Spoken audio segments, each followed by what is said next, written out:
इस कार्यक्रम के पुण्यार्जक हैं वंडर सीमेंट, फर्क नजर आएगा।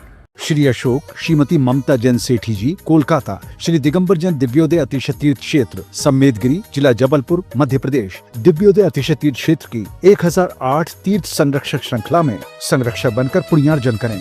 दिव्योदय तीर्थ से जुड़ने के लिए QR कोड स्कैन करें। 12वीं शताब्दी के अतिशयकारी श्री आदिनाथ भगवान श्री दिगंबर जैन दर्शनोदय अतिशय तीर्थ क्षेत्र समिति थबोंजी, जिला अशोकनगर, मध्य प्रदेश। अध्यक्ष अशोक जैन, टिंग मेल, मोबाइल नंबर 9425132065। महामंत्री मनोज जैन, भैंसरवास, मोबाइल नंबर 9425407971। कोषाध्यक्ष प्रमोद जैन, मंगलदीप, मोबाइल नंबर 9893004467। उपाध्यक्ष संजीव जैन, श्रृंगार। उपाध्यक्ष धर्मेंद्र रोकड़िया। उपाध्यक्ष संजीव जैन, महावीर स्वीट्स। मंत्री राजेंद्र हलवाई। मंत्री शैलेंद्र सिंघई। मंत्री अनिल बंसल। मंत्री प्रदीप जैन, रानी, पिपरई। मंत्री जितेंद्र सिंघई, मुंगावली। Auditor Akshay Jain, CA। प्रचार मंत्री विनय जैन, धुरै। मीडिया प्रभारी अरविंद जैन, पत्रकार। क्षेत्र पर शांति धारा प्रातः 8 बजे होती है। शांति धारा हेतु निम्न नंबरों पर संपर्क करें। श्री दिगंबर जैन दर्शनोदय अतिशय क्षेत्र, Thubonji. Manager, mobile number 9343930456। Indu Jain, Shikha Jain, Vedant Jain, Manu Jain, Vijay Jain, Modi Nagar निवासी, अमेरिका प्रवासी।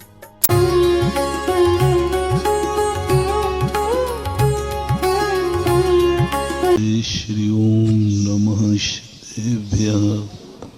सर्वमंगल मांगल्यम सर्वकल्याणकारकम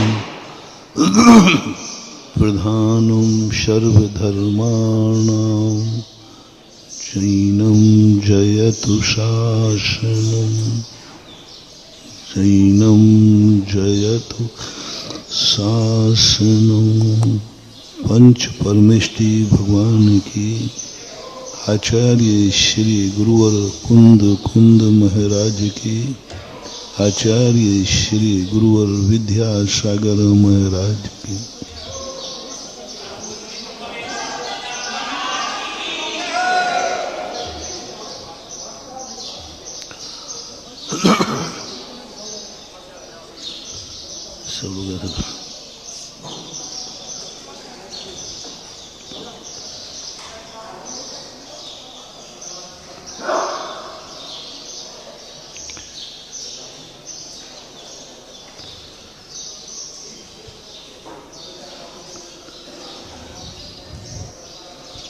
प्रसंग चल रहा है, ऐसा कौन सा द्रव्य है जो त्रिकालिक शुद्ध हो? ऐसा कौन सा क्षेत्र है जो त्रिकालिक पवित्र हो? ऐसा कौन सा काल है जो काल सदा पवित्र हो? ऐसा कौन सा भाव है जो सदा पवित्र हो? ऐसा कौन सा भाव है जिस भाव में सदा पवित्रता बनी रहती हो? संसार अवस्था में ये पांचों प्रत्यय कभी भी शुद्ध मिलने वाले नहीं हैं।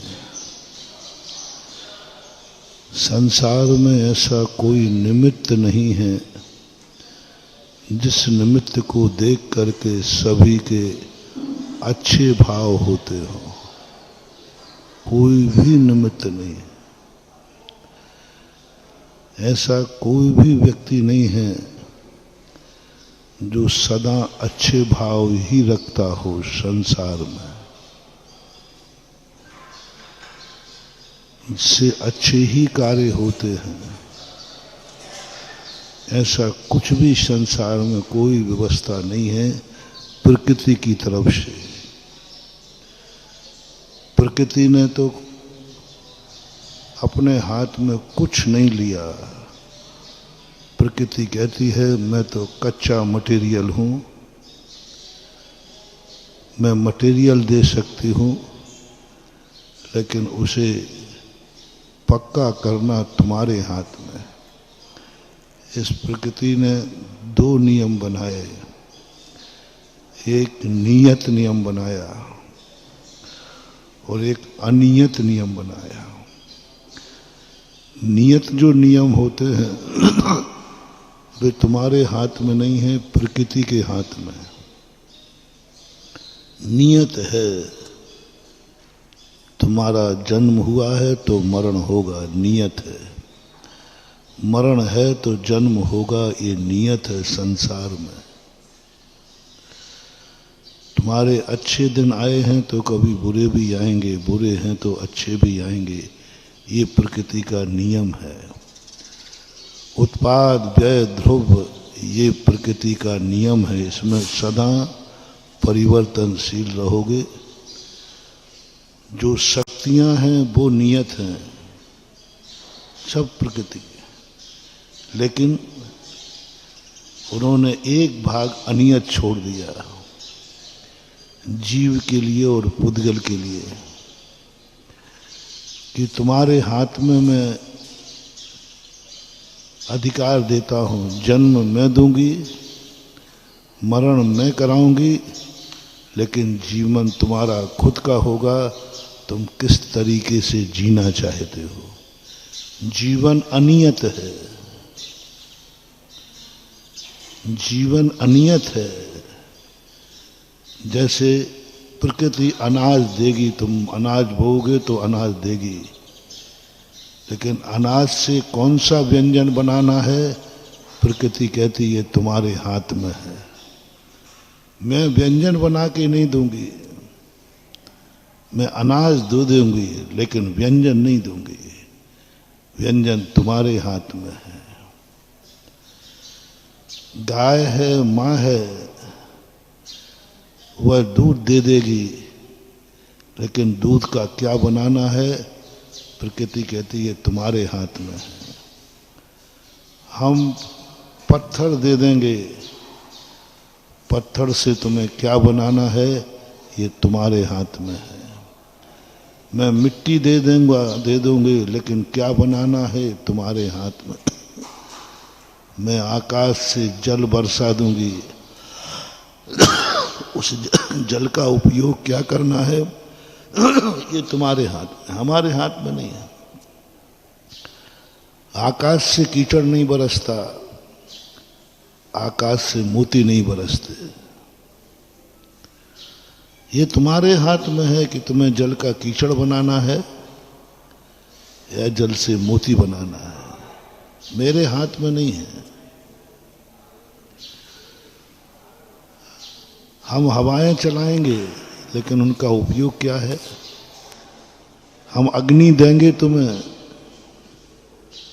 अग्नि प्रकृति की होगी, लेकिन अग्नि का उपयोग तुम्हारे हाथ में है। चाहो तो दीप जला दो, चाहो तो आग लगा दो।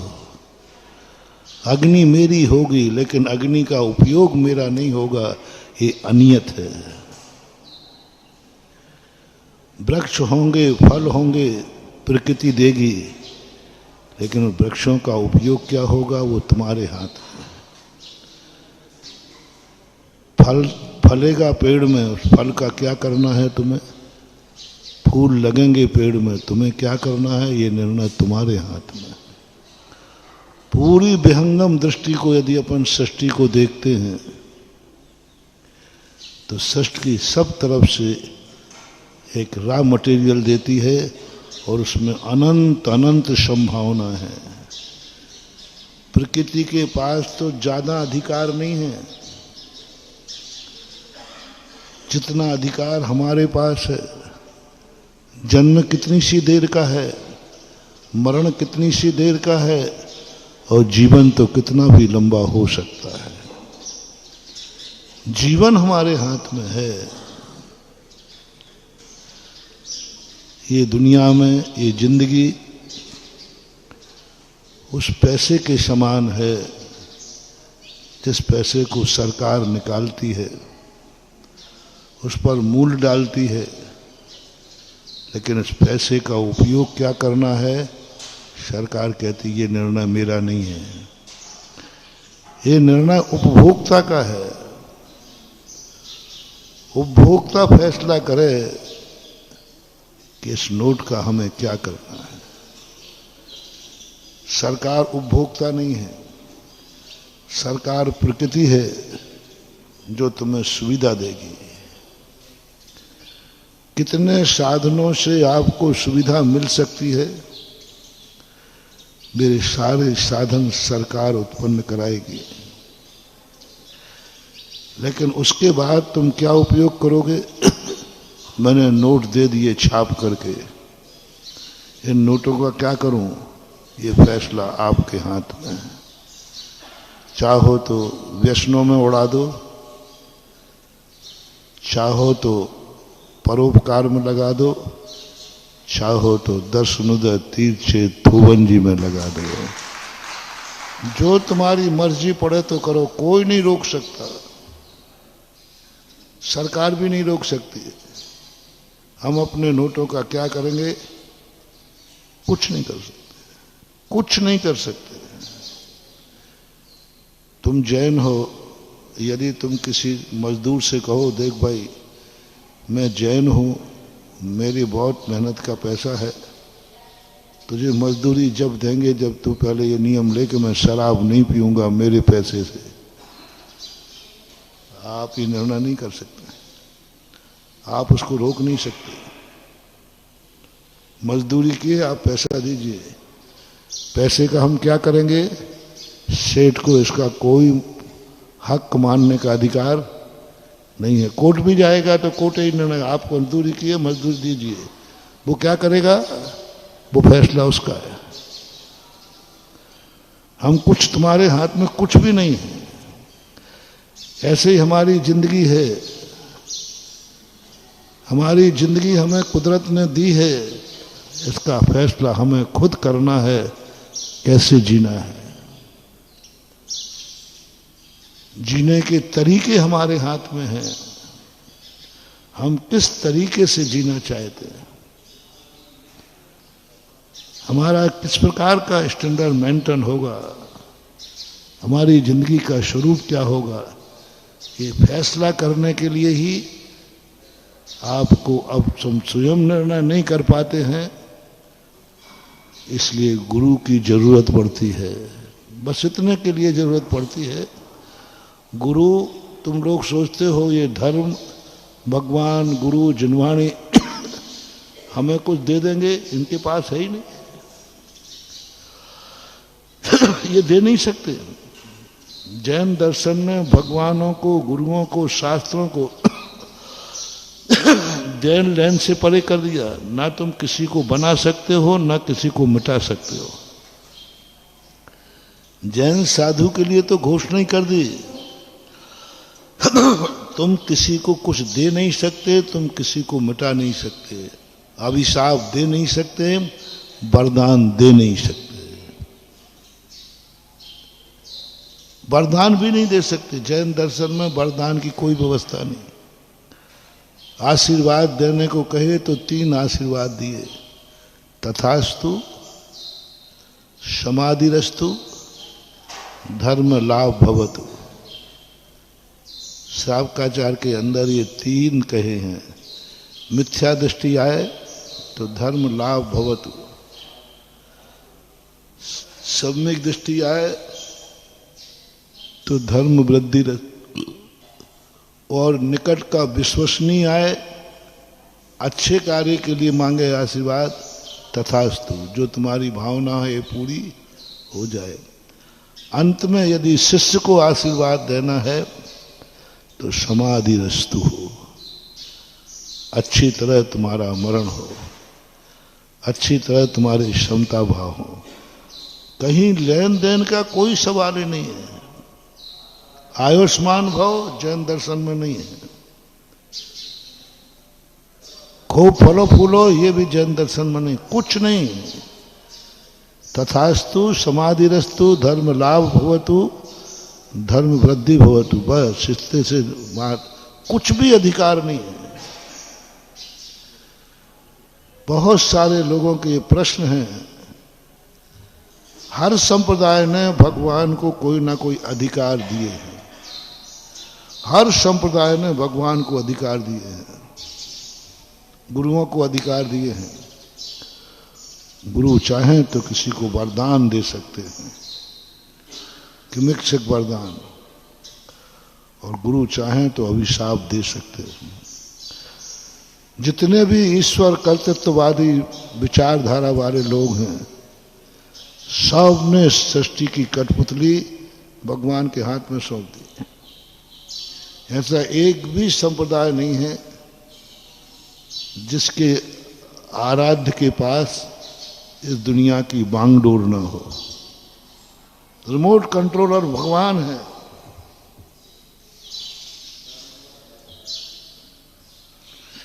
इस सृष्टि को भगवान चलाएगा। तुम्हें हंसाना है और रुलाना है, ये सब भगवान के हाथ में है। सब कुछ तुम्हारे हाथ में कुछ नहीं है। तुम एकमात्र उस महाशक्ति की कठपुतली हो, बस। इससे ज्यादा कुछ भी, तुम्हारा कुछ भी अस्तित्व नहीं। जो कुछ होना है सब उसकी मर्जी से होना है। दुनिया कुछ भी नहीं, कुछ भी कर ही नहीं सकते आप। उसकी मर्जी से होगा, सब कुछ उसकी मर्जी से होगा। वो चाहे तो तुम्हारी जिंदगी मिटा दे, वो चाहे तो तुम्हारी जिंदगी आबाद कर दे, वो चाहे तो, उसकी मर्जी है। वो चाहे तो प्रलय कर देगा, वो चाहे तो आबाद कर देगा। एक छत्र राज है। अद्वैतवाद का अर्थ यही है। मात्र विश्व के अंदर मात्र एक जैन दर्शन ऐसा है जिसको इस सृष्टि की बांगडोर भगवान के हाथ में कुछ भी नहीं है, कुछ भी नहीं है। इसलिए संसार में सभी भगवानों की मूर्तियां आशीर्वाद मुद्रा में, खुले नेत्रों में, अस्त्र शस्त्र से युक्त बनाई जाती है, क्योंकि वे भक्त की रक्षा करेंगे, भक्त के दुश्मन को मिटा देंगे। शस्त्र है उनके पास। भक्त को कोई कुछ करेगा, वो शस्त्र से उसका नाश कर देंगे। भक्त को किसी चीज की जरूरत पड़ेगी तो उनके पास निधियां हैं, दे देंगे। सब कुछ पूरी व्यवस्था है उनकी सुरक्षा की। भगवान सब कुछ करेगा। बस भगवान को खुश रखो, भगवान को खुश करो, खुश रखो, बस। और कुछ नहीं करना। भगवान खुश है, तुम्हारे लिए कुछ नहीं करना, सब वो करेगा अपने आप। और पूरा पूरा आल विश्व जितने विचारक हैं, अद्वैतवादी जितने लोग हैं, सबका एक ही है, तुम कुछ नहीं, सब भगवान भरोसे छोड़ दो। इसलिए उनकी मूर्ति मां दिगंबर जैन धर्म में एक ऐसा है जिसमें मूर्ति को इस मुद्रा में बनाया जाता है कि ये कुछ नहीं करेंगे। पद्मासन मुद्रा, हाथ पे हाथ रखे बैठ के दिखा दिया, मैं कुछ नहीं करूंगा, ना मैं तुम्हें बनाऊंगा, ना मैं तुम्हें मिटाऊंगा, ना वरदान दूंगा, ना अभिशाप दूंगा। खड़गासन मुद्रा में, ये खड़गासन मुद्रा किसी भी संप्रदाय में नहीं मिलेगी भगवान की, किसी में भी नहीं।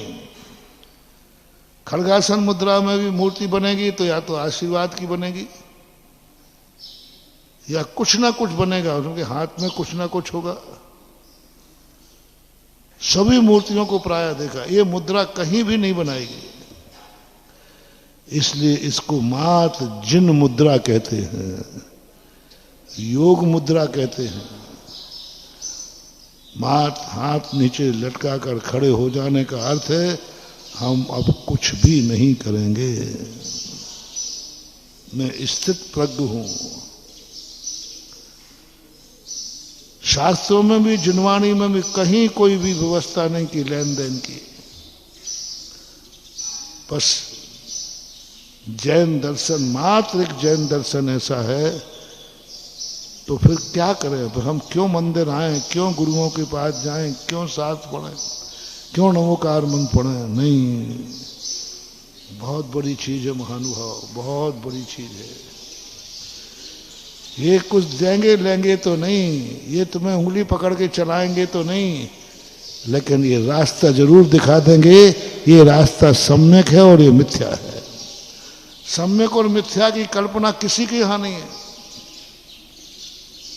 सम्यक और मिथ्या की कल्पना, ये सम्यक है ये मिथ्या है, वहां कोई कल्पना ही नहीं है। क्या सम्यक में मिथ्या, सब ठीक है।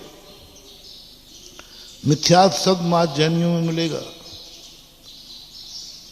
सही और गलत रास्ता जैनियों में मिलेगा। सारी दुनिया कहती है कोई रास्ता गलत होता ही नहीं, क्योंकि सब भगवान ने बनाए हैं।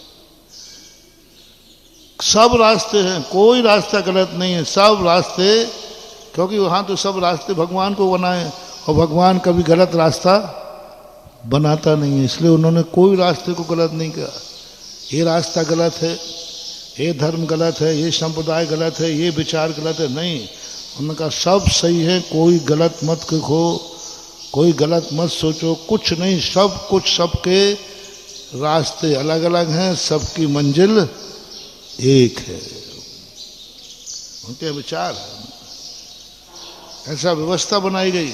तुम किसी को मिथ्या सम्यक मत कहना, क्योंकि सब भगवान के बनाए हुए हैं। किसको किस तरीके से मोक्ष भेजना है वो उनका तरीका है। जैनी को दिगंबर बना के मोक्ष भेजना है, फलाने को ऐसा भेजना है, उनका तरीका है भगवान। किसको हमें कौन सी वेशभूषा में बुलाना है, कौन सा धर्म करके बुलाना है, वो तरीके हैं। इसलिए कोई मिथ्या नहीं उनके यहाँ, वैनिक मिथ्यात्व नहीं। तब वो कहते सबको मानो, सब मानो, सब एक है, कोई माया अलग मत करो, क्योंकि सब भगवान की बनाई हुई है, और भगवान की बनाई हुई वस्तु कभी गलत होती नहीं। इसलिए उनकी कलम सब ठीक है, सब एक है। इसलिए आप देखना, अद्वैतवादी के कोई विकल्प नहीं, वो कहीं भी किसी भी रूप में सबको भगवान मानो, वो इनको भी भगवान मानता है, दूसरों सबको कहते सब भगवान की माया है, उनके तरीके। किसी भी अवस्था में मोक्ष है उनके यहाँ। जैनियों में तो बहुत खतरा है, आर्य खंडे हो, आर्य खंड में संगी पंचेंद्री हो, सब दुनिया भर के, उनके यहाँ नहीं, कोई जरूरत नहीं, सबके मोक्ष है। हरि को भजे सो हरि को होई, जात पात पूछे नहीं कोई, हरि को भजे सो हरि को। कुछ नहीं, कोई व्यवस्था नहीं, कोई स्त्री पुरुष का भेद नहीं, पशु और मनुष्य का कोई भेद नहीं। पशुओं की भी मुक्ति होती है, पशु पर्याय से मुक्ति होती है। एक गजानन मुक्ति बताई है, पशुओं से सीधा मोक्ष। स्त्री पुरुष का कोई भेद नहीं, सब, कोई काय का भेद है, सब भगवान के बनाए हुए हैं।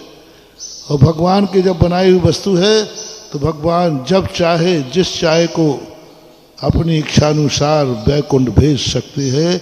कोई स्त्री पुरुष का, बालक बूढ़े का कोई भेद नहीं,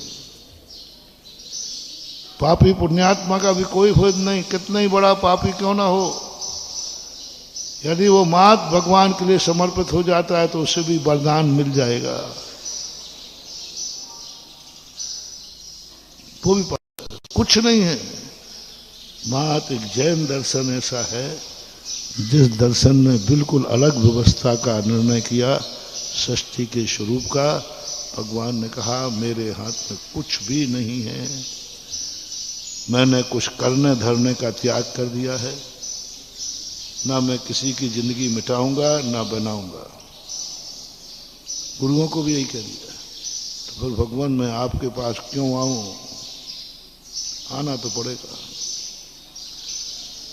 जैन दर्शन के भगवान कर्तृत्ववाद का जो अधिकारी है वो है नाव का खेवनहारा, गाड़ी को चलाने वाला, तुम्हारी जिंदगी का चलाने वाला। और जैन दर्शन के भगवान और गुरु आल्सो साइन बोर्ड,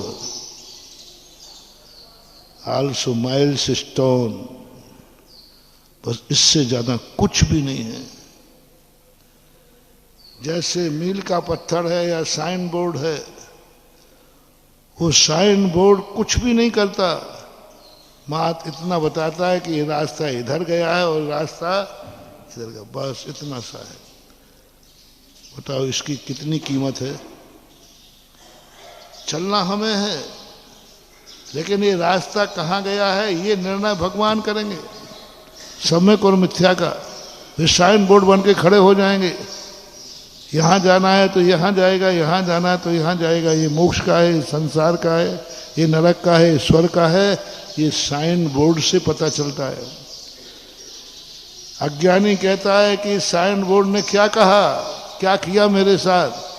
अरे साइन बोर्ड ने तो वो किया है जो कराने वाला भी नहीं कर सकता, भटकने से बचा लिया। गुरु अब तुम जब निर्णय नहीं कर पाओ तो गुरु को इसलिए जाना कि भगवान मैं जिंदगी कैसे जीऊं। मेरे पास धन है, कमाना नहीं सिखाएंगे। दिगंबर जैन गुरु के पास, भगवान के पास कभी धन की कला सीखने मत जाना, वो नहीं सिखाएंगे, उनका त्याग है। हम किसी भक्त को धन कमाना नहीं सिखाएंगे, धन कमाने का रास्ता नहीं बताएंगे, नहीं बताएंगे। कोई प्रावधान नहीं है। तुमने कमा लिया है तो फिर बताएंगे कि यदि तुम्हारे पास धन है तो इसका कैसे गमाना। कमाने की कला जैन गुरु के पास नहीं है, गमाना कैसे है इसका महत्व है। कैसे कमाना तुम जानो, कैसे कमाना मेरे पास पूछो कि तुम्हें कैसे धन का उपयोग कैसे करना तुम्हारे पास है, तुम्हारी जिंदगी कैसे जीना। मकान बनाने का आशीर्वाद नहीं मिलेगा तुम्हें। मकान बना लिया है तो अब मकान में कैसे रहना एक जैन गुरु से पूछो। मकान नहीं बनवाएंगे। तुम्हारे पास झोपड़ी है, महाराज आशीर्वाद दो मकान बन रहा है, मैं क्या करूं। झोपड़ी है तो नहीं है, फुटपाथिया है तो कुछ नहीं, कोई दया नहीं, कोई प्रावधान नहीं।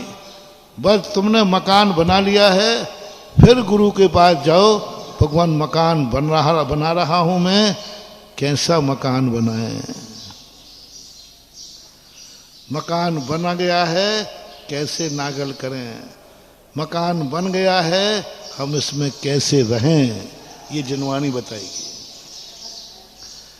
जनवाणी कुछ नहीं बताएगी कि तुम्हें शादी करना है कि नहीं।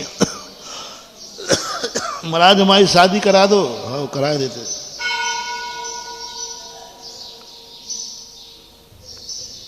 महाराज जी कोई कहीं हमारी बच्ची है, कोई कहीं लड़का देखा हो, हमारा बच्चा है, कहीं कोई बच्ची देखी हो, शादी करा दो। नहीं कराएंगे, जैन दर्शन नहीं कराएगा। सारी दुनिया में व्यवस्था है हर दर्शनकार के, जैन दर्शन कहता नहीं। शादी का फैसला तुम करो, लड़के लड़की की पसंद तुम करो, बस इतना बता दूंगा मैं कैसी लड़की होना चाहिए, कैसा लड़का होना चाहिए, ये गुरु बताएंगे। शादी करना चाहिए या नहीं करना चाहिए ये फैसला नहीं करेंगे। तुम्हारी शादी हो जाए या नहीं हो जाए ये भाव नहीं करेंगे। अब तो तुम कर ही रहे हो तो फिर गुरु के पास जाना, जिनवाणी के पास जाना कि हे भगवान मैं तो शादी तो करूंगा पक्का है, बस मैं तो इसलिए आया हूं कैसे कुल में शादी करूं। पूज्यवर जिनसेन स्वामी महापुराण बहुत सुंदर व्याख्या की। यदि तुझे करना ही है तो किससे करना ये जैन दर्शन बताएगा, ये आगम बताएगा, ये गुरु बताएंगे, भगवान बताएंगे, सब बताएंगे किस कन्या से करना, किस लड़के से करना। रिश्तेदारी जोड़ने की बात नहीं कहेंगे, जोड़ना है तो रिश्तेदार कैसा होना चाहिए। शुकुल शब्द का प्रयोग किया उन्होंने, शुकुल कुलवान हो, जिसका आचार एक हो और विचार एक हो। अब देखना शादी करना है कि नहीं, तुम लोगों की प्राय सबकी हो गई होगी जिनकी बैठे। अब बच्चों की, महाराज जी आप ही बताओ, हम शादी करें बच्चों की कि नहीं करें? तो हम नहीं भी नहीं बोल सकते, हम नहीं कह सकते नहीं करना। दिगंबर साधु ये नहीं बोल सकता तुम शादी नहीं करना। हाँ, यदि तुमने कहा मुझे मोक्ष जाना है तो कह देंगे फिर शादी मत करना। सामान्य उपदेश नहीं देते, किसी को शादी नहीं करना चाहिए, ये जैन दर्शन का उपदेश नहीं, आगम विरुद्ध है।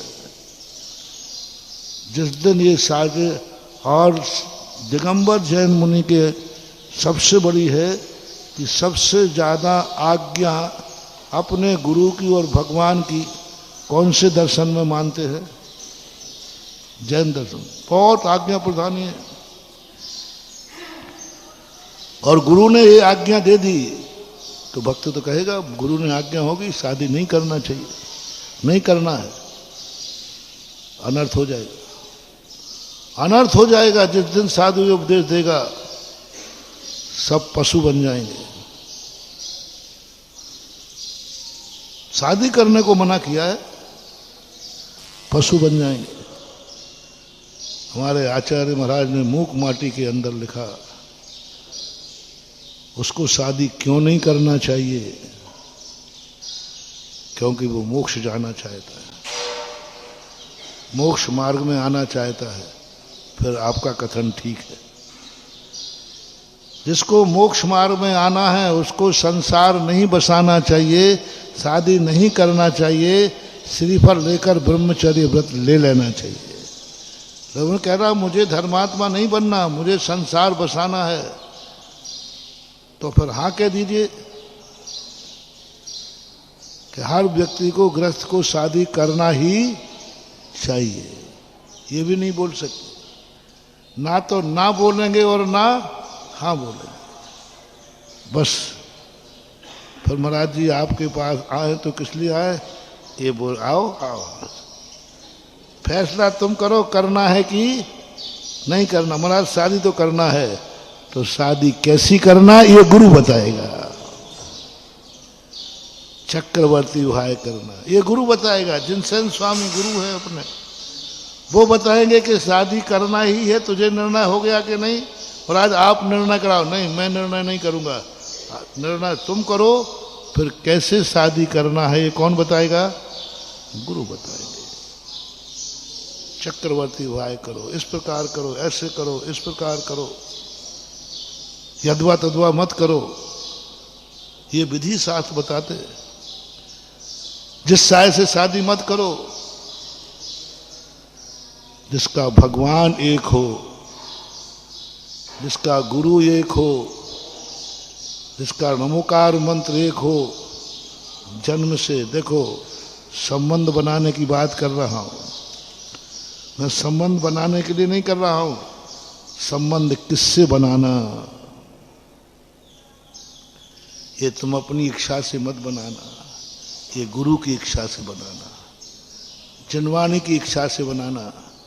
संबंध तो मुझे बनाना है, मैं अकेला नहीं रह सकता, मैं अकेली नहीं रह सकती। बस गुरु महाराज आप ही बता दीजिए मैं संबंध किससे बनाऊं, मैं रिश्तेदार किसको बनाऊं? आगम बताएगा। रिश्तेदारी उससे बनाओ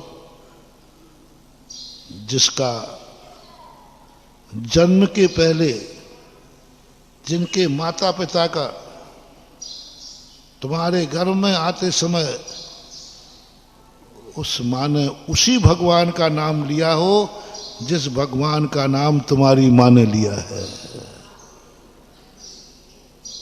किस भगवान का नाम? क्यों ना कोई भगवान। जब गर्भावस्था में बालक बालिका आती है तो माँ बाप किसी ना किसी भगवान को याद करते सकुशलता के लिए। मेरा बेटा सकुशल हो, स्वस्थ हो, निरोग हो, अच्छा हो। ऐसा एक भी दुनिया में मनुष्य नहीं है, कोई माता नहीं है जिसने अपने बेटे के लिए कोई ना कोई कामना किसी ना किसी भगवान से ना की हो। कोई भी हो, आदिवासी हो, जंगल में रहने वाले हो, सब व्यक्ति एक बात करते, क्योंकि वो अंदर किस रूप में है, वो कैसा जन्मेगा, विकलांग जन्मेगा क्या, किसी को मालूम नहीं है। बस प्रार्थना करती है माँ, हे भगवान मेरे गर्भ में जो है वह स्वस्थ हो, निरोग हो, अच्छा हो, ये भाव आता ही है। तो बस ये पूछ लेना अपनी मम्मी से कि हे माँ तूने मेरे गर्भ में आने पर कौन से भगवान को याद किया था, यानी सामान्यता जिनेन्द्र देव को, गुरु को, निर्गंध को। अब बस ये थर्मामीटर दे रहा हूं तुम्हें। अब तुम सबसे पहले उस कन्या से संबंध बनाओ, उस परिवार से संबंध बनाओ जिसके माँ बाप ने जन्म देने के पहले जिनेन्द्र भगवान का नाम लिया हो, निर्गंत गुरु को प्रणाम किया हो, नमोकार मंत्र की जाप दी हो, बस जाओ फ्री हो। पहली कुंडली मिला रहा हूं तुम्हें।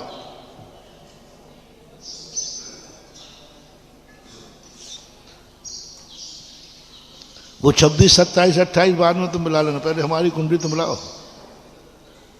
उस कुल से पूछो, जाति से, कि भाई आपके यहाँ इस बेटा बिटिया को पैदा किया था तो आपने कौन सा धर्म का आलम्बन लिया था।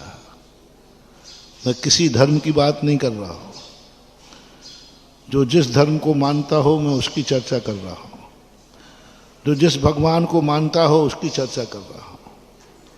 सभी जातियों से मेरा कहना है, हिंदू हो, मुस्लिम हो, सिख हो, ईसाई हो, जो हो, हमें कुछ लेना देना नहीं। तुम्हारा बस तुम उसी से परिवार से संबंध बनाओ। तुम्हारा भगवान और उसका भगवान एक होना चाहिए, माँ बाप का। वो कह दे नहीं मैंने तो जिनेन्द्र देव का नाम लिया था, गुरु का आशीर्वाद लिया था, नमोकार मंत्र पढ़ा था, बस फर्स्ट एड आपका संबंध बनाने लायक है, अब तुम उसके दरवाजे जा सकते हो। इतना तो फोन से ही पूछ लेना। इतना पूछने के बाद फिर आपको पूछना कि जब तेरा जन्म हुआ तो 45वें दिन तुम इसको मंदिर ले गई थी या नहीं। अपनी मां से पूछ लेना।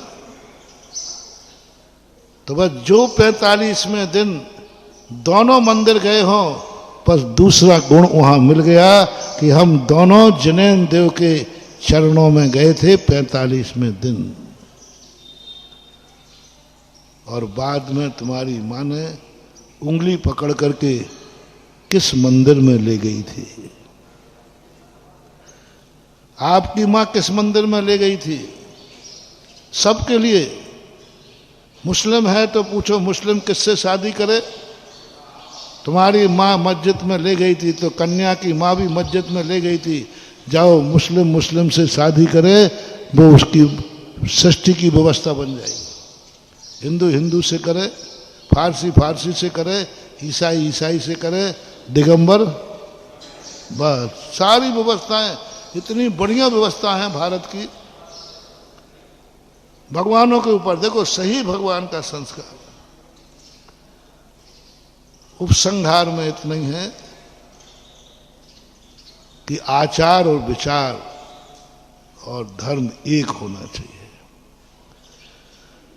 जिसका जन्म से संस्कार मिले हैं, यही भगवान, यही गुरु, बस 50% तो मामला वहीं सुधर गया।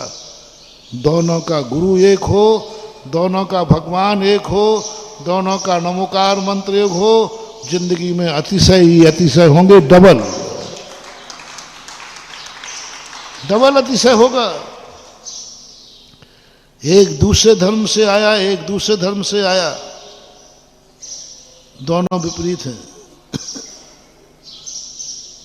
दोनों विपरीत है। ऐसे लोगों की ये दशा होती है ना, हम बिहार करते हैं तो कुछ स्थान पर अच्छी सड़क इधर डली थी, इतनी इधर डली थी, बीच में क्यों नहीं ली? बोले ये स्थान दोनों में आता है। ये गांव दोनों जिलों में आता, वो कहता वो डालेगा, वो कहता वो डालेगा। तुम्हारी फजीती है। कभी भी विधर्मी से संबंध मत बनाना, कभी नहीं बनाना। तुम्हारी ऐसी दशा होगी, ना तो ये सुनेगा और ना ये सुनेगा। ये कहता अपना है ही नहीं है, और वो कहेगा जो अपना नहीं हुआ तो उसके लिए क्या चिंता करना। तुम लोगों को आशीर्वाद चाहिए है तो सबसे पहले ये करो जिंदगी में। और दोनों का यदि धर्म एक हुआ तो डबल हो जाएगा। तुम मंत्र वही पढ़ोगे, वो भी नमोकार मंत्र पढ़ेंगे, डबल हो जाएगा। आपका अतिशय चालू हो जाएगा, क्योंकि दोनों के जन्म से भगवान एक हैं, दोनों के गुरु एक हैं, दोनों का नमोकार मंत्र एक है। अब यदि कोई संकट आ गया तो डबल काम होगा। अब तुम्हारी जिंदगी ऐसी होगी, अन्यथा 7 मामाओं का भांजा भूखा सो गए। हाँ, ये जो मिक्सिंग वाली परंपरा आज चल रही है, फैशन, यही तुम्हारा नाश करेगी। उस समय जब संकट आएगा, तुम्हारी दशा उस कन्या के समान होगी। कई महिलाएं कहती, प्रश्न करती हैं जिज्ञासा में, महाराज जी हमारा घर बताओ कौन सा है। बाप कहता है ये तो पराए घर की बेटी है, पराए घर जाना है। और ससुराल कहते हैं अपनी थोड़ी पराए घर से आई है। कन्या का घर कौन सा है? बाप मान रहा है पराए घर जाएगी, पराई है, बेटी तो पराई होती है। और ससुराल में लोग कहते हैं कि ये अपनी नहीं है, ये तो पराए घर से आई है। उस कन्या का घर कौन सा है? ऐसे ही बेटा तुम्हारी दशा होगी। तुम कहीं गए तो वहां सबसे पहले कहेगा इसको कुछ मत देना, ये तो पराए घर से आया है, पराए घर से आया है। और कोई तुम्हें पूछने वाला नहीं है। और फिर तुम लौट के यहां आए, बोले इसका कोई भरोसा नहीं, कब कहां लुढ़क जाए। एक साधन सब सदें, सब साधन सब जाएं। व्यवहार भली सबसे रखो, लेकिन संबंध सबसे नहीं। व्यवहार तो रखो सत्वेषु मैत्रीम, कीड़े मकोड़ों से, पशुओं से, प्राणी मात्र से सबसे व्यवहार रखो। उनके प्रति द्वेष भाव मत करो, उनकी सहायता करो, उनका उपकार करो, कोई बाधा नहीं है। जैन दर्शन इतना विवेकपूर्ण दर्शन है जो किसी भी जीव से घृणा करने को नहीं कहता। सबसे घृणा करो, व्यवहार अच्छा करो, सब अच्छा करो, लेकिन संबंध सबसे मत बनाओ। व्यवहार में और संबंध में कितना अंतर है भैया। व्यवहार तो सब, कुत्ता बिल्ली से भी व्यवहार करो ना, उसको भी बढ़िया खाने को दे दो, पीने को दे दो। दुख आ जाए तो सांप नाग नागिन को भी बचा लो, सबको बचाओ। सब पर सबसे व्यवहार अच्छा होना चाहिए, लेकिन सबसे संबंध नहीं होना चाहिए। संबंधी में और व्यवहार में बहुत अंतर है। संबंध सबसे नहीं बनाना, रिश्तेदारी संबंध में आती है। संबंध बनाते समय गुरु के पास आओ। व्यवहार के लिए तुम किसी से भी व्यवहार करो, कोई बाधा नहीं। महाराज से पूछने की जरूरत नहीं है व्यवहार करने के लिए, लेकिन संबंध बनाने के लिए जिनवाणी से पूछो मैं किससे संबंध बनाऊं। उसकी विधि, बहुत बड़ी विधि लिखी हुई है। और यदि तुमने ये सीख लिया, जाओ तुम्हारी जिंदगी में 50% तो मंगल वैसे ही हो गया। 50% मंगल हो गया, क्योंकि तुमने आगम के अनुसार संबंध बनाए। और आज ये सबसे ज्यादा अनादर हो रहा है। अब दोनों आओगे मंदिर में, बच्चा बीमार है,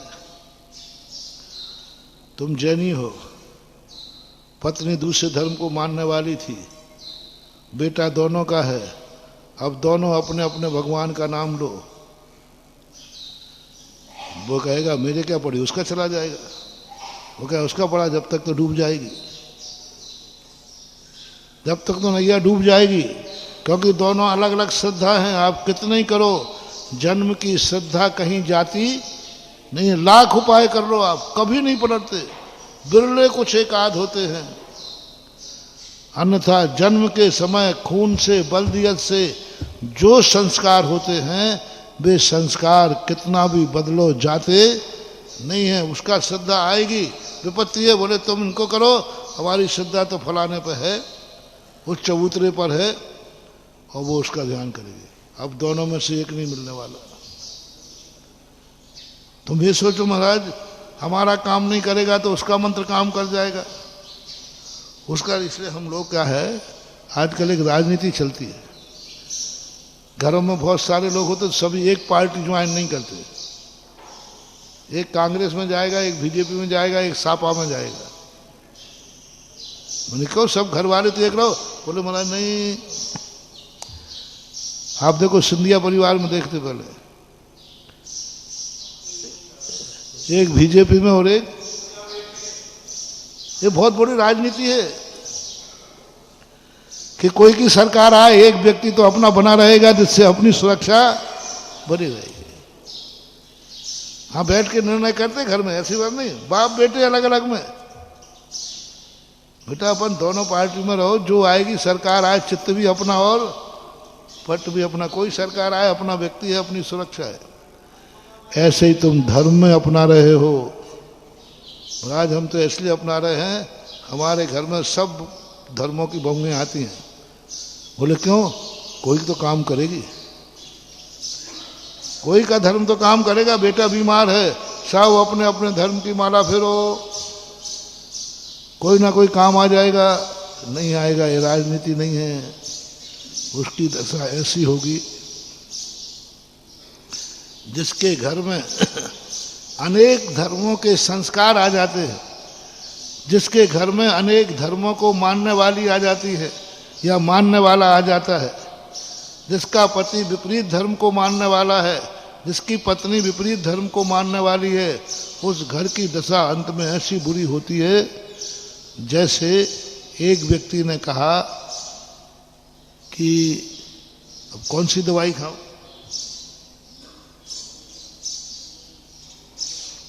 डॉक्टर के पास जाएंगे तो डॉक्टर की फीस देना पड़ेगी, और डॉक्टर भी पर्ची लेकर मेडिकल भी भेजेगा कि नहीं भेजेगा। डॉक्टर के पास जाओ, मेडिकल चलते हैं, अपना घर का ही मेडिकल है, तो उसने डॉक्टर की फीस बढ़ाने के लिए घर के मेडिकल का बोले यहीं दवाई तो है, तो जितनी दवाइयां रही थी सब एक एक गोली खा ली। बोले कोई तो फिट बैठेगी, एक एक गोली सब से ये बोले सब कैसे खा ली भैया? अरे भाई महाराज जी है तो दवाई इसी में, कोई ना कोई तो फिट बैठेगी। बोलो फिट बैठेगी कि फिट आएगा? और वो दवाई भी उसमें है, लेकिन सारी दवाई ऐसे ही तुम्हारे हाल होते हैं। तुम ये भी दवाई खा लो, ये भी खा लो, ये भी खा लो, यहाँ भी धूप दे लो, वहाँ भी दे लो, और आज कोई ना कोई तो कुछ नहीं बैठना, मरना निश्चित है। हलवा मरे न मांडे, 2 ही दिन से गए, कुछ नहीं मिला। एक साधन सब सदैव, सब साधे सब जाए। एक परिवार बनाओ, एक संगठन बनाओ, एक विचार बनाओ। हमारे आचार्य श्री हमेशा कहा करते थे, चित्त मिले तो चेला कीजिए, चित्त मिले तो चेला कीजिए। चेला किसको बनाना? चेला है ना, रिश्तेदार ले लो, आप संबंधी ले लो। संबंधी किससे बनाना? जिससे चित्त मिले तो चेला कीजिए, वित्त मिले तो मेला। पैसा हो तो मेला में जाओ, काहे को जा रहे बाजार में? बाजार का मजा कब है? जब पैसा हो, और पैसा ही नहीं है तो क्या घूम रहे हो मेले? वित्त मिले तो मेला, साधु मिले तो संगत कीजिए, नहीं तो रहे अकेला। सज्जन पुरुष यदि संगति मिलती है, सज्जन पुरुष यदि मिलता है जीवन में, तो संबंध बनाओ, नहीं तो अकेले रहो, नरक बन जाता है। हाँ, इसलिए जैनाचार्य ने कहा कुलवान कन्या मिले, सज्जन कन्या मिले, एक भगवान एक गुरु हो वो मिले तो शादी करो, नहीं तो कुंवारे रह जाओ, कुंवारी रह जाए, कोई बाधा नहीं। साधु मिले तो संगति कीजिए, नहीं तो रहे अकेला। हर किसी को चेला नहीं बनाना, हर किसी को रिश्तेदार नहीं बनाना। अच्छा सज्जन मिलेगा तो संगति कर लेंगे, नहीं तो अकेले रह जाएंगे। आप लोगों को इस पर विचार करना चाहिए। मैं थोड़ा इस पर इसलिए जोर दे रहा हूं, आज सारे जातियां, सारी जाति भ्रष्ट हो रहे हैं। नाना प्रकार के धर्मों को मानने वाले लोग एक परिवार में आके प्रवेश कर रहे हैं। सब कहीं के नहीं रहना इनका, कुछ नहीं। जब विपत्ति आना है कोई नहीं पूछने वाला। इसलिए एक विचार, एक भगवान, एक गुरु, एक धर्म, एक जाति, एक मंत्र, यदि ये हैं तो डबल प्रभाव। तुम भी माला फिर रहे हो, वो भी भक्तांबर पढ़ रही है, तुम भी भक्तांबर पढ़ रहे हो, डबल भक्तांबर। बेटा जो कल ठीक होना था वो आज ही ठीक हो जाएगा, क्योंकि डबल मांग, डबल नमोकार मन, डबल फरियाद, डबल शोर। 2 बार दोनों लोगों ने भगवान के पास आके कहा भगवान मेरा बेटा, उसने भी कहा भगवान मेरा बेटा। जब किसी चीज की सिफारिश डबल हो जाती है तो प्रभाव जल्दी पड़ता है। इसलिए वैसे तुम भली मानो या नहीं मानो, लेकिन तुम्हारी जिंदगी में संकट मोचक मंत्र दे रहा हूं। जिनके परिवार में एक ही भगवान को और एक ही गुरु को और एक ही धर्म को मानने वाले हैं, उन घरों में संकट आते तो हैं, वे संकट कुछ भी बिगाड़ नहीं पाते। और बिगड़ भी जाए कुछ तो उसकी दुर्गति कभी नहीं होती। इसलिए सब चीज आपको धंधा करना है, करना नहीं करना मैं नहीं बोलूंगा। महाराज मैं धंधा करूं कि नौकरी करूं मैं नहीं बोलूंगा। अब जब तुमने ठान लिया धंधा करूं, तो महाराज धंधा कैसा करना चाहिए, कौन सा करना चाहिए वो बता देंगे। हिंसक चीजों का नहीं करना, शराब जुए का नहीं करना, ये करना ये बता देंगे। हमारे सब देव ने बताया वाणिज्य के अंतर्गत। आजीविका करना कि नहीं करना ये नहीं बताऊंगा, लेकिन करना है तो सठ कर्म की व्यवस्था बनना। धन कमाना है तुम्हारी मर्जी पड़े, लेकिन महाराज कमाऊंगा तो सही, ऐसे कमाना, ऐसे कमाना। सब चीज में यही है। आप धार्मिक दृष्टि से आ जाओ। मन तुम्हारा है। मैं कुछ सोचूं नहीं, मैं नहीं कहूंगा कि सोचो कि नहीं सोचो, नहीं मन में तो सोचूंगा, फिर बता दूंगा क्या सोचना है। महाराज आंख खोलूं या नहीं खोलूं मैं नहीं बोलूंगा। नहीं महाराज मेरी आंख तो खुलेगी, फिर पूछना गुरु से मैं क्या देखूं, देखूं कि नहीं देखूं, ये निर्णय गुरु नहीं कराएंगे। जब तुम्हें देखना ही है तो कह देंगे क्या देखना है। बंद ही करना है तो कैसे बंद करना है, कानों से सुनना है तो क्या सुनना, सुनना कि नहीं सुनना हमारा कोई निर्णय नहीं है, वो फैसला तुम्हारे हाथ में। क्या सुनना है, बोलना कि नहीं बोलना मैं नहीं कहूंगा, लेकिन बोलना ही है तो कैसे बोलना। मैं नहीं कहूंगा कि तुम चलो, चलना ही है तो देखकर चलो। मैं नहीं कहूंगा कि तुम भोजन कर लो, भोजन कर लो ये मैं नहीं कहूंगा, लेकिन तुमने कहा भोजन तो करना ही है, तो फिर बताता हूं क्या करना है, कैसे करना है, कहां करना है, कब करना है। करने का फैसला तुम्हारा है, फिर कहां करना, क्या करना, कैसे करना, ये फैसला गुरु का होना चाहिए, जिनवाणी का होना चाहिए। सम्यक दृष्टि की परिभाषा बता रहा हूं। सम्यक दृष्टि गुरुओं को उलझन में नहीं डालता कि मैं भोजन करना कि नहीं करना महाराज से पूछ के आते हैं। महाराज बताएंगे नहीं, जैन गुरु होंगे तो नहीं बताएंगे, नहीं बताएंगे। वो फैसला हमारा स्वयं का होना चाहिए, भोजन करना है कि नहीं करना। नहीं तुम तो बता, करना पड़ेगी मरेगी नहीं, करना है कि नहीं करना है, करना है। अब बता दूंगा कि क्या खाना, कहाँ खाना, कब खाना, रात में नहीं खाना, दिन में खाना, अवक्ष नहीं खाना, ये खाना, ये सब विधि जैनाचार्य बताएंगे। खाने का निर्णय तुम्हारा खुद का हो, क्या कब कहाँ खाना है ये निर्णय गुरु का हो। जाओ, दोनों हाथ में लड्डू हो गए, भगवान तुम्हारा भी काम हो गया और महाराज भी खुश हो गए। ये हमारे अनुसार चलता है। सब इतनी तो बात है जैन दर्शन, कुछ नहीं है। मैं एक स्थान पर बैठूंगा तो नहीं। मुनि महाराज को ये कह दिया,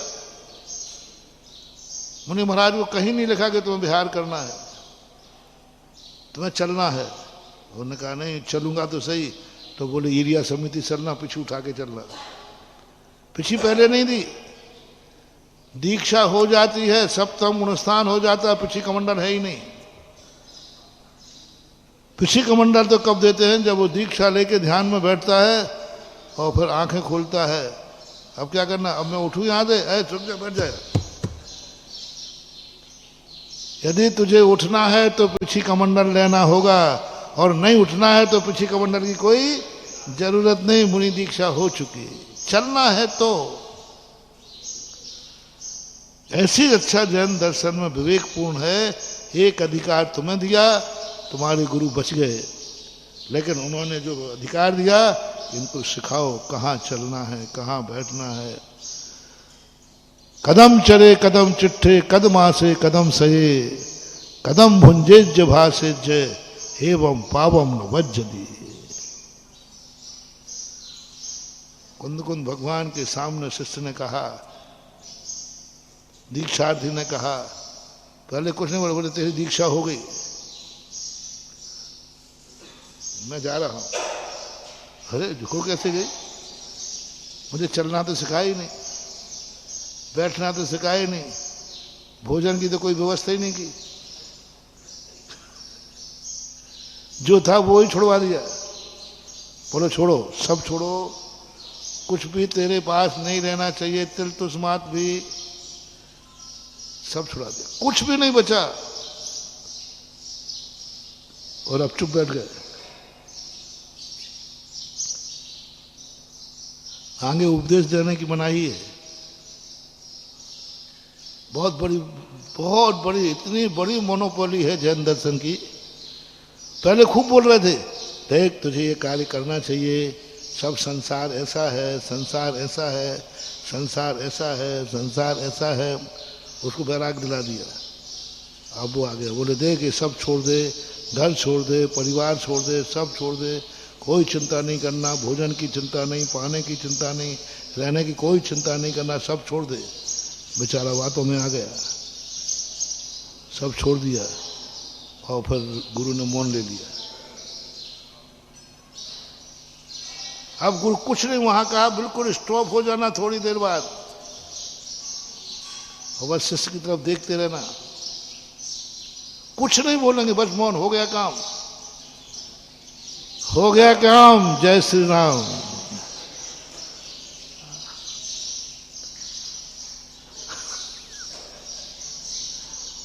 अब वो खुद कहेगा, महाराज जी सब छुड़वा दिया, अब ये तो बताओ हमें कैसे चलना है। तो चलने के लिए दीक्षा की ली है क्या? मैं हार कैसे, क्या हार के लिए दीक्षा ली है क्या? मैं कैसे सो, बोले सोने के लिए दीक्षा ली, सब नकार देंगे। दीक्षा तूने आत्म ध्यान के लिए, मोक्ष के लिए, इन सब कार्यों के लिए दीक्षा नहीं है। फिर वो शिष्य कहेगा, भगवान इसके बिना मेरा नहीं चलेगा, नहीं चलेगा। अच्छा नहीं चलेगा, ठीक है। फिर उपदेश देते हैं कि तुम ये 28 मूल गुण पकड़ो, चलना हो तो एरिया समिति से चलना, बोलना हो तो भाषा समिति से बोलना, खाना हो तो ऐषणा समिति से खाना, और यदि कोई वस्तु को उठाना रखना हो तो आदान निक्षेपण समिति से करना, और मलमूत्र क्षेपण करना हो तो 4 पशुवण खेल समिति कही। ये 5 समिति बाद में दी। बाद में दिए उसको महाव्रत कि तू देखना तो अहिंसा से चलना, सत्य बोलना, चोरी नहीं करना, वस्तु लेना है तो बिना दी हुई मत लेना, ब्रह्म से रहना, परिग्रह को नहीं रखना। ये सब चीजें बाद में जाके कहते हैं। ये है जैन दर्शन। तो जैन दर्शन के पास आना तो है, लेकिन दुनिया में कैसे जिए, कदम चरे कदम चिट्ठे, कदमा से कदम सहे। कदम चिट्ठे मैं चेष्टा कैसे करूं? आपने तो बैठा दिया स्टेज पर, अब मेरी कमर दुख रही है, मेरे पैरों में झुंझुनी आ रही है, मेरी आंखों में गिड़गिड़ी आ रही है। कदम चले कदम चिट्ठे, मैं कैसे चलूं? जैसे अभी तक चलता था वैसे ही चलूं? नहीं, दीक्षा के बाद एक कदम भी तू अपनी इच्छा से नहीं चलेगा। कदम चेष्टे, मैं हिलू डुलू के नहीं, कदम चिट्ठे। कदम भुंजेज भाषज, मैं कैसे खाऊं, कब खाऊं, कहां खाऊं, जो हतो वो तो छुड़ा दो, जो हता था वो सब छुड़ा दिया, वो हिस्सा बांट था वो भी खत्म करा दिया। अब शिष्य पूछता कदम भुंजेज, मैं कहां जाऊं खावे, किसके दरवाजे जाऊं, कैसे खाऊं, क्या खाऊं? बिना खाए नहीं चलेगा। बोले नहीं, दिन में तारे दिख जाएंगे। कदम भुंजेज भाषज, मैं कैसे उठूं, कैसे बैठूं, कैसे कहाँ रहूं? मैं यहीं स्टेज पे बैठा रहूं क्या? तो स्टेज किराए की, वो अभी टेंट वाला कहेगा बाबा जी उठो, क्योंकि वो जो स्टेज तुमने बनाई है दीक्षा के लिए, वो वहां भी नहीं बैठ सकता। शाम तक स्टेज वाला बाबा जी, आज तक कहीं कराया था, तो मैं कहाँ जाऊं? ओहो, फिर बोलते हैं कुंद कुंद भगवान। उसने ये नहीं कहा महाराज ऐसा रास्ता बताओ जिससे मुझे पाप का बंध नहीं हो। तो महाराज कहते थे गुप्ती में बैठ, ध्यान में बैठ जा। उन्होंने कहा नहीं, मैं चलूंगा तो सही लेकिन पाप का बंध नहीं होना चाहिए। मैं खाऊंगा तो सही लेकिन पाप का बंध नहीं होना चाहिए। मैं बोलूंगा तो सही लेकिन पाप का बंध नहीं होना चाहिए। मैं सब कुछ करूंगा, ऐसा चमत्कार दिखाओ गुरु कि मैं कीचड़ में रहूं और मुझे जंग नहीं लगना चाहिए। अब बोलो। गुरु कहते कैसा खतरनाक सिला पड़ा। ये तो नहीं कह रहा कि महाराज हम सब कुछ छोड़ने को तैयार हैं, पहले कह रहा था, अब कह रहा आप तो ऐसा उपाय बताओ, मैं कीचड़ में तो जाऊंगा लेकिन जंग नहीं लगना चाहिए। पावम न बज्जति, मुझे ऐसा रास्ता बताओ, मैं सब कुछ करूंगा, मैं सब कुछ करूंगा लेकिन मुझे पाप का बंध नहीं होना चाहिए। इसी के लिए गुरु हो, नहीं तो गुरु काहे के लिए हो? चेला भी आगे का है, गुरु तो वही है। एक इंजीनियर ने कहा कि महाराज जी एक बीम बहुत कठिन सा से ढलेगा। मैंने कि कैसे ढलेगा? आर्किटेक्ट काहे को? आर्च यानी टेढ़, टेढ़ में अभी जो अपनी टेक्ट लगा दे उसको बोलते आर्किटेक्ट। गुरु काहे के लिए हो?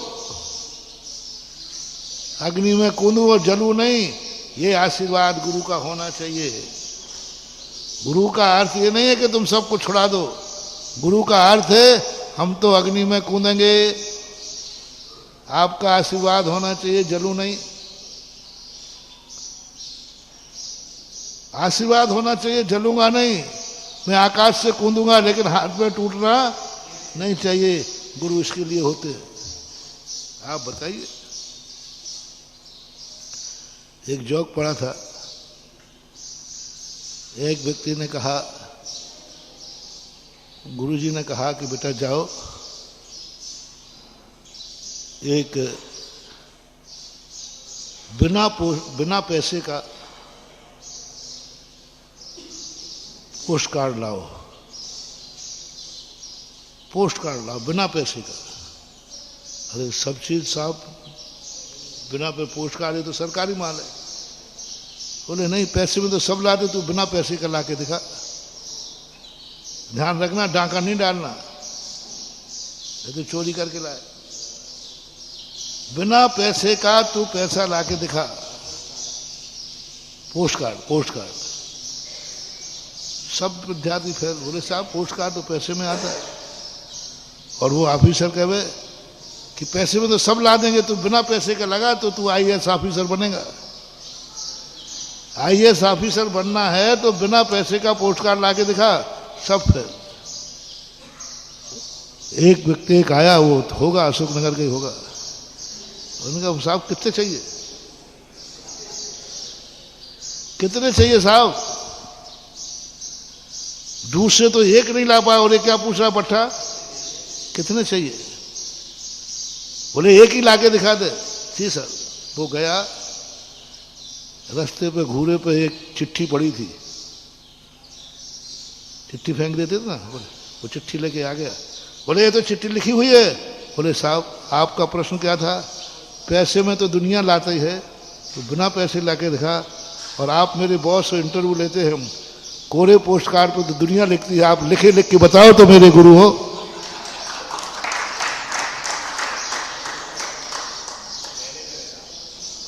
आपने क्या कहा कि पैसे से तो दुनिया लाती है।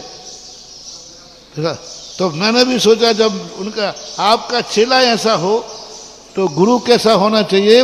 दुनिया कोरे कागज पर लिखती है, गुरुदेव आप लिखे पे लिख के बताओ तो जानूं।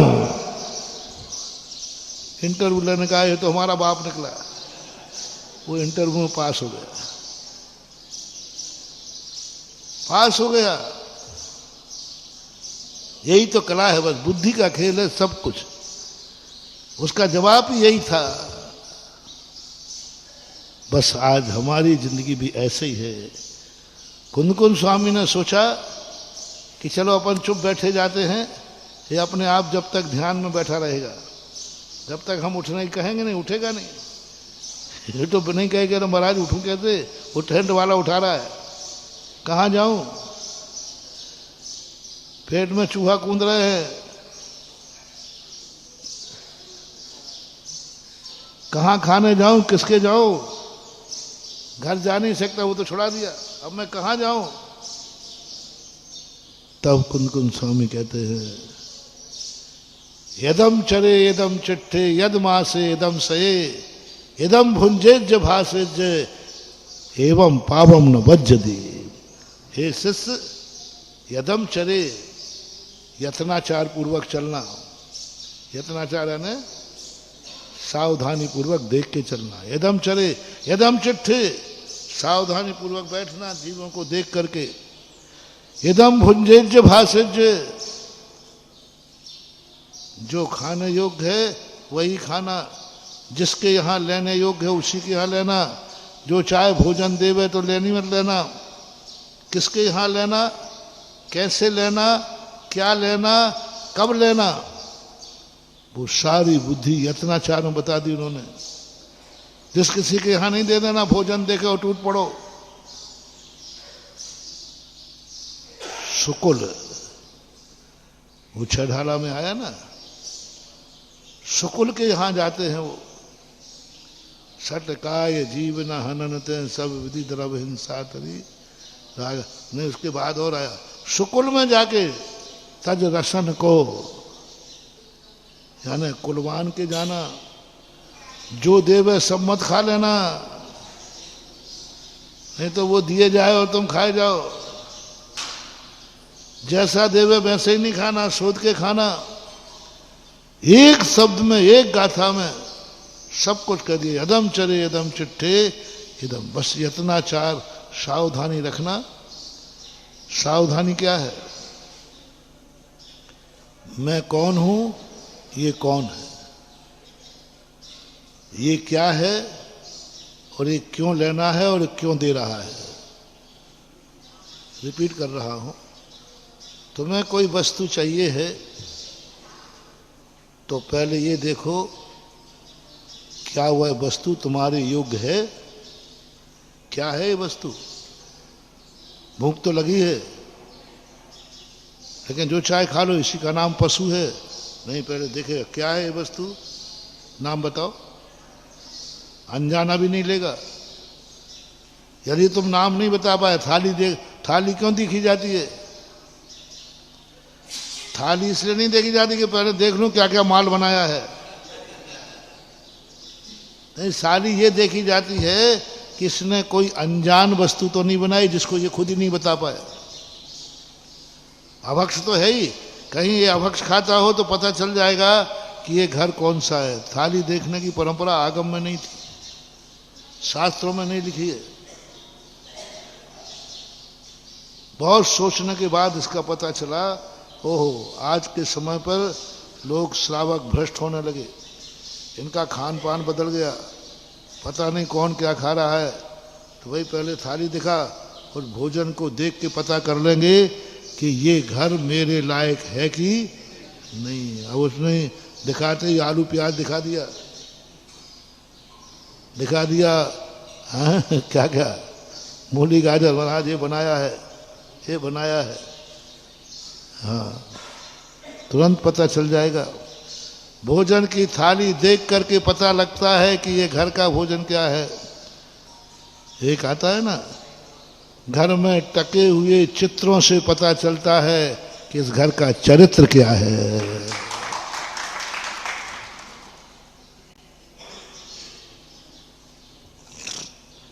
घर में, रिपीट करो, घर में टंगे हुए चित्रों से पता चलता है कि इस घर का चरित्र क्या है। एक सूत्र दिया है कि किसी घर में जाओ, हम साधु लोग करते हैं, किसी घर में जाओ, क्या पता ये जैनी का घर है कि नहीं। तो एक दृष्टि कहा, चित्र धारो, चित्र देख के पता करो कि ये सम्यक दृष्टि है कि मिथ्या दृष्टि। उन चित्रों से पता चल जाएगा। हम लोगों को कई बार ऐसा हुआ, जब नए स्थानों पर जाते तो ऐसा हुआ चित्रों को देखकर। आज तुम्हें अपने व्यक्ति को पकड़ना है कि ये व्यक्ति कैसा है। रास्ता बता रहा हूं कि तुम्हारा बेटा सुधर रहा है कि बिगड़ चुका है, तुम्हारा भाई बिटिया सुधरी है कि बिगड़ चुकी है, तुम्हारा पति पत्नी बिगड़े हुए हैं कि सुधर चुके हैं। मैं एक पॉइंट दे रहा हूं, कभी धोखे से मोबाइल देख लेना, उस पर किसका चित्र लगा है। उस मोबाइल के चित्र से पता चल जाएगा कि इसका चित्त कैसा है और इसका चरित्र कैसा है। उससे पता चल जाएगा कि कौन सा चित्र लगाया है। बंबई वाले का, धोबंजी वाले का, बंबई वाले का लगा है कि धोबंजी वाले का लगा है।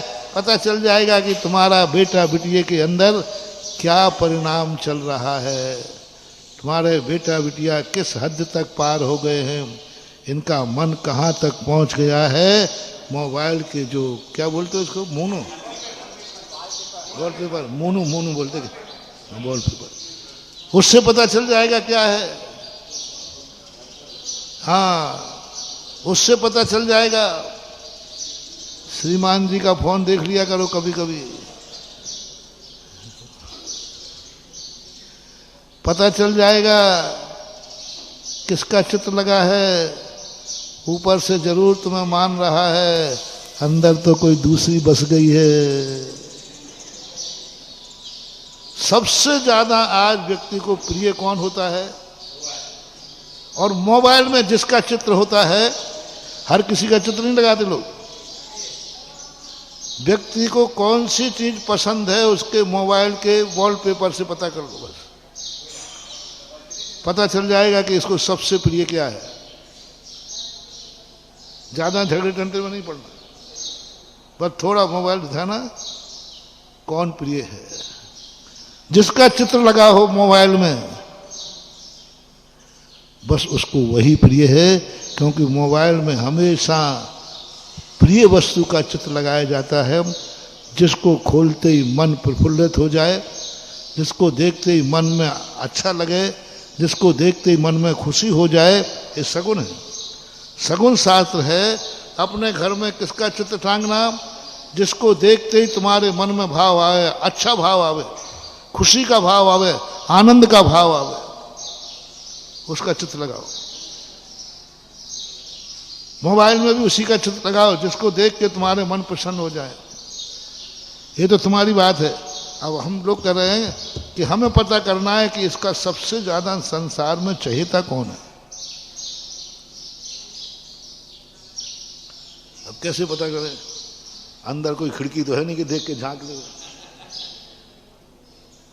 तुम लोग भी और हम लोग सब इसे कह रहा हूं, उसका थोड़ा मोबाइल दिखाना, किसका चित्र आया। जिसका आ जाए समझ लेना चाहिए यही उसका प्राण प्रिय है। हाँ, फैसला हो चुका। घर के टंगे हुए चित्रों से पता चलता है कि इस घर का चरित्र क्या है। मोबाइल के वॉलपेपर से पता चलता है कि इसका चरित्र क्या है। बता दो अब आप लोगों को इसका चरित्र अच्छा हुआ। अब पूछता हूं थोबन जी का भक्त कौन है सच्चा? ये तो सब ऊपर ऊपर के पट्टा।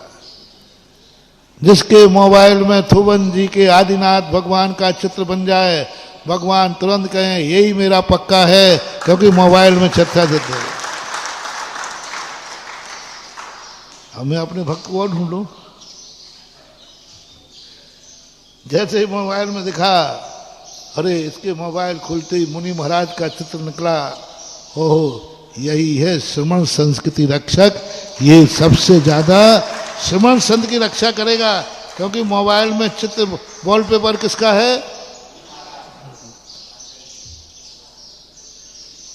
मुनि महाराज का वॉलपेपर लगाया है। नियम से तुम्हारे अंदर उनके प्रति चाहत है, और जब तुम उनको चाहते हो तो उसको चाहने की जरूरत नहीं है, उसका आशीर्वाद तुम्हारे मोबाइल पे मिलता जाएगा। अब जिन जिन का तुम्हारे लिए आशीर्वाद चाहिए हो, जिन जिन की दुआ चाहिए हो, जिन जिन का तुम्हारे लिए कभी वक्त पे काम आ जाए, उनका फोटो अपने मोबाइल में लगा लो।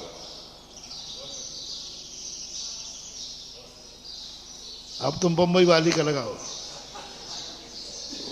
उसका आशीर्वाद चाहिए तुम बना नहीं, दे देगी, दुआ करेगी। अरे लगाना है तो कम से कम अपने भगवान का लगाओ, अपने गुरु का लगाओ, अपने माँ बाप का लगाओ। पूज्य पुरुषों के मोबाइल में चित्र होना चाहिए, जिनको देखते ही हमें पूज्यता का भाव आए, जिनको देखते ही हमें गलत करने का साहस ना हो। जैसे कोई तुम गलत करने जा रहे थे, उसी समय तुम्हारे पिताजी आ गए तो, महाराज आ गए तो डरेंगे।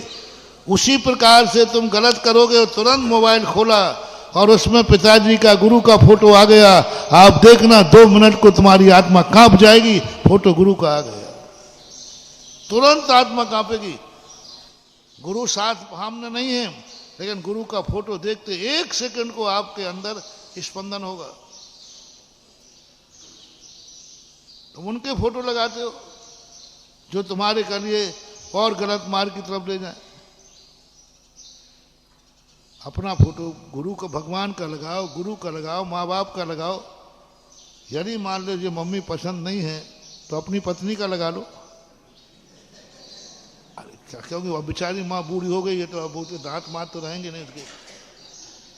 मान लो तुम्हें चिकना चूपड़ा तो पत्नी तो तुम्हारी बराबरी की है, उसका लगा लो।